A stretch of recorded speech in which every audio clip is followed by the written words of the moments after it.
Sud Radio, les clés d'une vie, Jacques Pessis. Sud Radio, les clés d'une vie, celle de mon invité. Vous avez composé souvent en quelques minutes des mélodies que plusieurs générations fredonnent encore et toujours un demi-siècle plus tard. L'une d'entre elles, qui évoque un chemin, vous a ouvert une voie royale.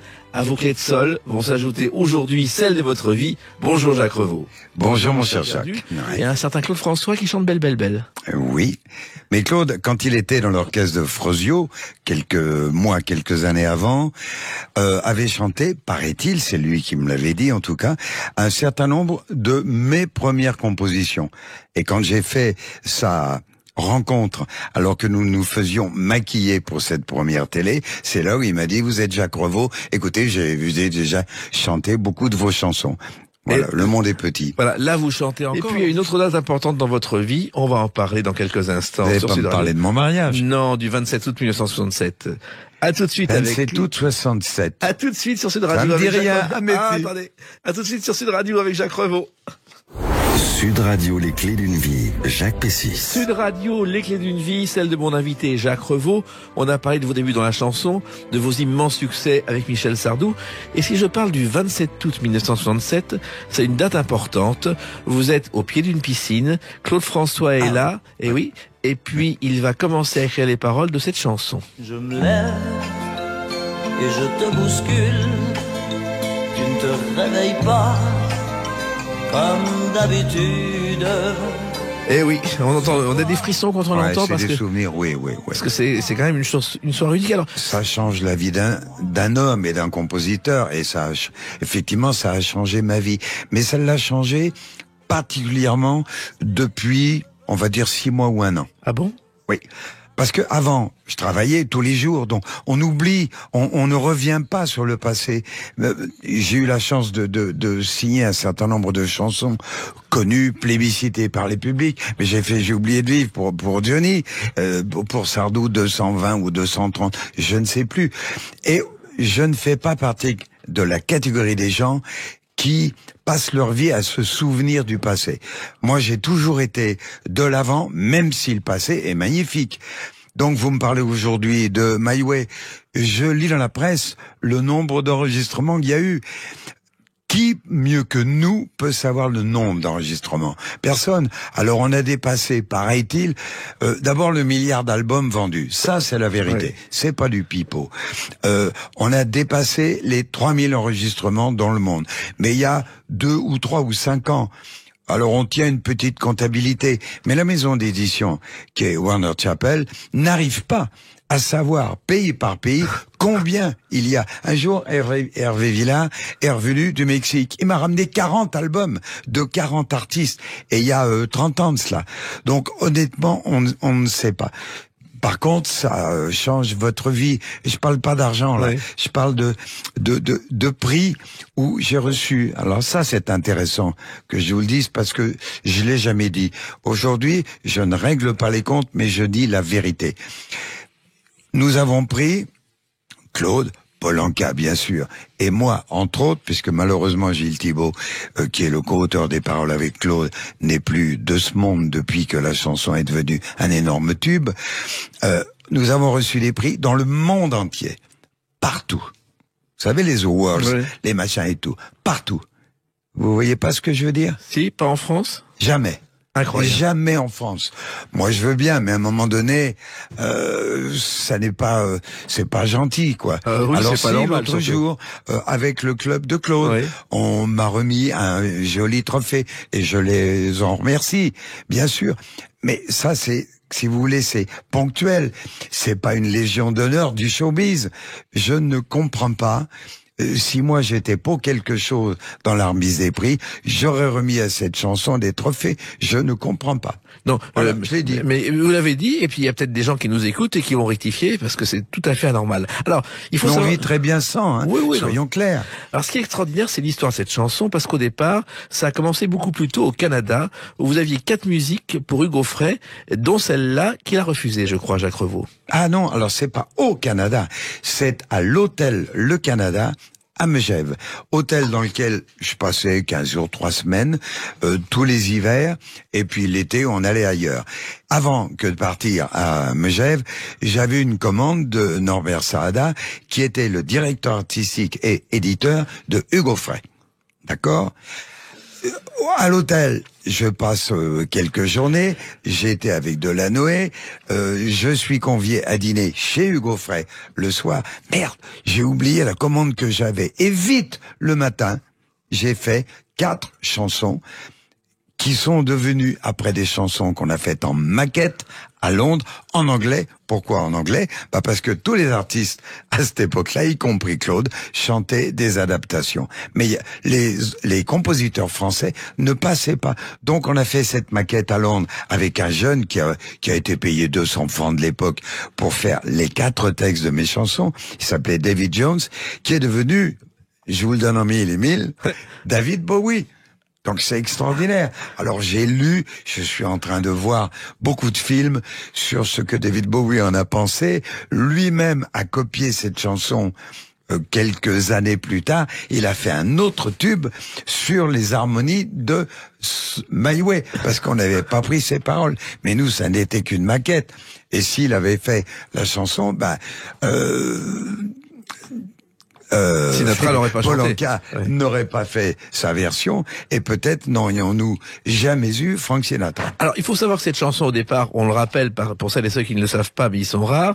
Le texte, c'est Un chagrin d'amour de Claude François. Oui, France Gall vient de le quitter. On peut le dire. Faut dire oui. qu'il n'avait pas été très sympa avec elle. Non. Hein, il était même franchement odieux. Mais il était pas sympa. Oui. Il était, moi j'adore, oui, parce que c'est un mec qui a son franc-parler.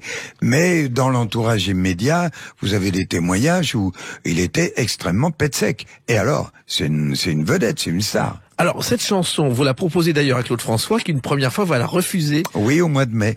Avec la maquette. Oui. Alors, elle a été refusée, mais je ne sais pas, et je n'ai jamais eu la preuve, que ce fut Claude qui la refusa. Oui. Ok, vous voyez, je parle bien français. Hein. On était avec Régis en bas du boulevard Exelmans, un vendredi soir. Devant son bureau. J'attends, en bas de son bureau, j'attends, Régis revient, je dis alors, il me dit non, il en veut pas. Hop, on est parti faire petite partie de cartes. Oui. Et le hasard fait que l'été, je suis à Cannes, je traverse la Croisette pour aller déjeuner à la Way Beach. Mon regard croise celui de Claude qui allait déjeuner également à la Way Beach. On a déjeuné ensemble. Je me suis fait insulter parce que je faisais jamais de chanson. Oui. Et je lui dis, mais Claude, je t'ai fait une chanson, t'en as pas voulu. Oui. Ah bon? Écoute, je m'en souviens pas. Viens au Moulin. Et 15 jours après, je me retrouvais au Moulin. Donc fin août 1967, oui. Ça fait jeune. Et là, il a voulu que je lui rechante la chanson. Et moi, je voulais absolument qu'il écoute la chanson qu'on avait enregistrée par David Jones. Oui. Vous comprenez? Parce que c'était beaucoup mieux. Et il a eu de cesse qu'à ce que je lui chante les notes au bord de la piscine. Et c'est la fameuse photo que je regrette pas d'ailleurs. Voilà. Et je crois que la chanson au départ s'appelait For Me avec David Bowie. Oui, elle s'appelait For Me. Sun, shine down from the sky, make it so that I can keep living. Oui, je me souviens encore de ça. Alors, il se trouve que bon, la chanson marche gentiment en France, mais c'est pas un immense succès. En revanche, donc, je crois que c'est au Moulin de Mougins, à Cannes, où Paul Anka dîne un soir, après il est dans sa chambre, il écoute la radio, et il entend, comme d'habitude, et ça, c'est le déclic. C'est ce que la légende dit. Moi, je ne sais pas, j'étais pas là. Par contre, je sais que Paul avait un correspondant en matière éditoriale, c'était son éditeur, son homme d'affaires, qui s'appelait Monsieur Gilbert Marouani, qui était le patron des éditions Barclay pour lesquelles je travaillais avec Régis. D'accord? Donc, un jour, Gilbert me dit, tiens, j'ai vu Paul hier, au Plaza Athénée, et il m'a demandé une option de 6 mois. You got an option for 6 months. Donc, Paul était reparti pour une option de 6 mois avec la chanson. Au bout de 6 mois, il y avait rien, donc Gilbert, Monsieur Marouani a voulu lui reprendre la chanson. Paul a dit, non, donne-moi 6 mois. De plus, on les lui a donnés. Et donc on arrive, on était en 68, donc on arrive en décembre 68, et c'est là où on reçoit ce fameux télégramme. Please send contracts, Giant Recording. Ça c'est une nouvelle extraordinaire, quoi. Le contrat a été signé parce qu'il avait une idée depuis toujours, il n'en parlait pas. Il voulait Sinatra pour cette chanson. Oui, c'est-à-dire, je crois que le hasard, c'est la vie de chacun d'entre nous. On croise, on est en train de manger, on rencontre un artiste. Comment tu vas? Je vais bien. Bah, tu me fais jamais de chanson. Ça m'est arrivé avec Clo-Clo. Et ça arrive entre Paul et Monsieur Sinatra. Sinatra que j'ai croisé après avec Régine, qui était mon artiste, à Monte-Carlo. Et Monsieur Sinatra me l'a confié. Ça, c'est ce que je vous dirais si j'étais un menteur. Oui. Eh ben, c'est pas la vérité. Parce que j'ai croisé Sinatra, il savait pas qui j'étais. Il a fallu que j'attende quelques années plus tard à sa remise de médaille de la ville de Paris pour avoir même pas une photo avec lui dans le salon particulier. Faut quand même le faire. Quand même. Ce sera aujourd'hui, je vous garantis que je laisserai pas passer ça. C'est malheureux, quoi, de pas avoir une photo avec ce géant de la chanson, quoi. Oui, et cette chanson, bah, c'est devenu My Way. And now the end is near, and so I face the final curtain, my friend.